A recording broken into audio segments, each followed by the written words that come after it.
الرحمن الرحیم والصلاة والسلام علی رسولہ الکریم وعلی آلہ وصحبہ اجمعین۔ ناظرین سامعین السلام علیکم ورحمۃ اللہ تعالی وبرکاتہ۔ قال تبارک و تعالی فی کلامہ المجید اعوذ باللہ من الشیطان الرجیم بسم اللہ الرحمن الرحیم فصل لربک وانحر۔ صدق اللہ العلی العظیم۔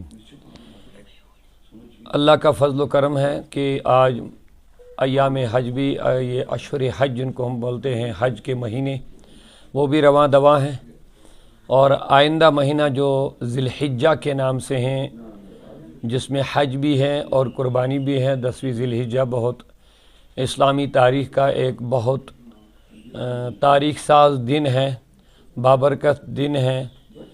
حضرت خلیل اللہ ابراہیم علیہ السلام کے یادگار کے طور پر اس دن کو ہم مناتے ہیں، اور اس یادگار کی ایک سب سے بڑی اہم یادگار وہ قربانی کی شکل میں ہے۔ اور قربانی اللہ تعالیٰ کا قرب حاصل کرنے کے لیے اللہ کی راہ میں جانور کو ذبح کرنا، اور جانور احراق الدم جس کو بولتے ہیں، خون بہانا، جانور کو اللہ تبارک و تعالیٰ کی رضا کے لیے اس کے حکم کی پیروی کرتے ہوئے اور اس کی قربانی پیش کرنا، یہ سنت ابراہیمی میں داخل ہے، لیکن شریعت رسول میں بھی اس چیز کو برقرار رکھا گیا ہے، کیونکہ یہ ایک عظیم قربانی کہ حضرت ابراہیم نے اپنے بیٹے کو اللہ کے حکم پر، اللہ کی رضا کے لیے بیٹے کے گلے پر چھری چلائی۔ اللہ نے اپنے فضل سے ان کو بچایا، لیکن یہ وعدہ دیا کہ اس کے بدلے میں ہم آپ کو عظیم بدلہ دیں گے۔ بدلہ تو اللہ کی بارگاہ سے ہے، لیکن یہ قربانی ان کی یاد میں رکھی جا رہی ہے۔ تو الحمدللہ رب العالمین، اسلام نے یاد کو تازہ کرنے کے لیے ہم لوگوں پر قربانی کو واجب قرار دیا گیا۔ قرآن مقدس میں حکم ہے فصل لربک وانحر، اپنے رب کے لیے نماز ادا کریں اور قربانی دے دیں۔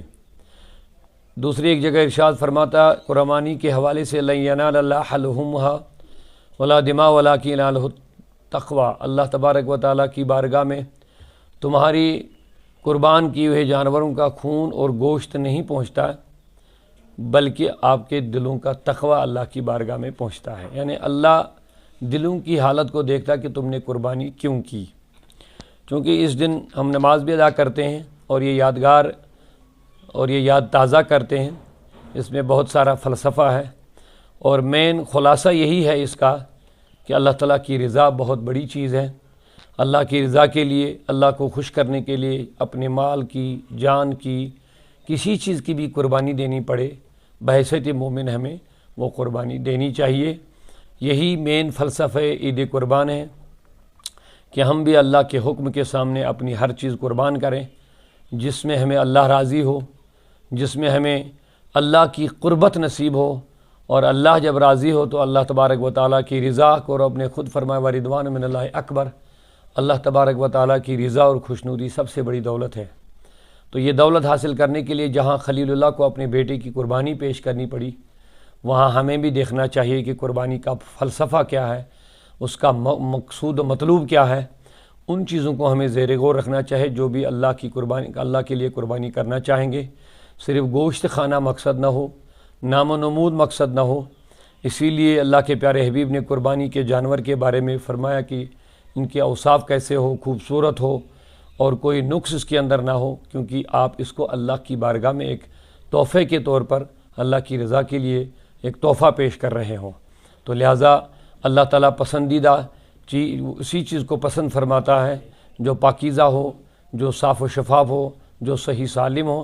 تو لہٰذا قربانی کے جانور اچھے سے ہو، اور اس کے اندر سب سے بڑی چیز وہ خلوص ہے، للہیت ہے، اور قربانی کا جذبہ، اللہ کی راہ میں مال خرچ کرنے کا جذبہ پیدا ہو، اور اللہ کے حکم کو بجا لانے کا جذبہ پیدا ہو۔ یہ ہے مین قربانی کا فلسفہ۔ اس کی عمر مقرر کی ہوئی ہے، وہ لگ بھگ ہر کوئی جانتا ہے۔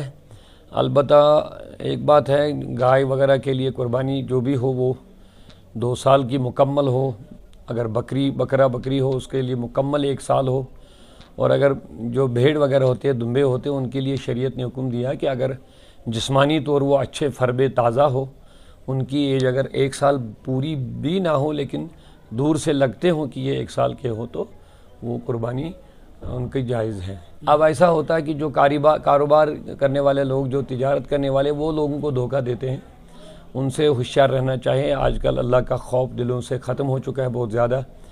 وہ لوگوں کو دھوکہ میں کہتے کہ یہ 2 سال کا پورا ہے وغیرہ وغیرہ، حالانکہ ایسا ہوتا نہیں ہے وہ۔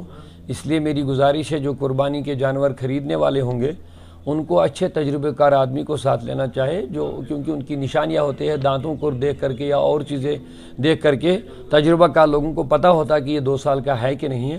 لہذا جب بھی آپ قربانی کا جانور خریدیں، یہ محبت والا سودا ہے، اس میں آپ اس کا بھرپور اہتمام کریں کہ دیکھ کر کے ان سے لے لے، باقی ان پر زیادہ بھروسہ نہ کرے۔ جو بیچنے والے ہوتے ہیں ان کا مال نکالنے کا مقصد ہوتا ہے بس۔ استحبابی عمل ہے، مستحب ہے، مستحب ہے، اللہ تعالیٰ کا پسندیدہ عمل ہے۔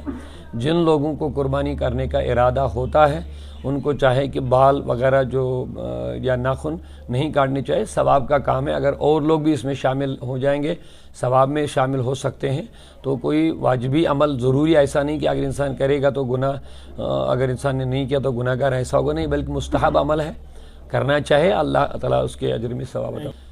نہیں، اب چونکہ کئی سالوں سے اس میں کچھ تجارت میں کچھ نقصانات ہونے لگے ہیں، لہذا ہماری گزارش ہے جو بھی قربانی کے چرمے ہوں اگر وہ بیچ نہیں سکتے ہیں یا ان کی خریداری نہیں ہو رہی ہے تو اچھے سے ان کو اگر کہیں جگہ دفن کیا جائے تاکہ بدبو نہ پھیلے، انفیکشن نہ پھیلے، اور دوسری بات ان کی بے حرمتی بھی نہیں ہونی چاہیے۔ ایک متبرک جانور کے ساتھ وہ منسوب ہے، ہمیں اس کی عزت رکھنی چاہیے۔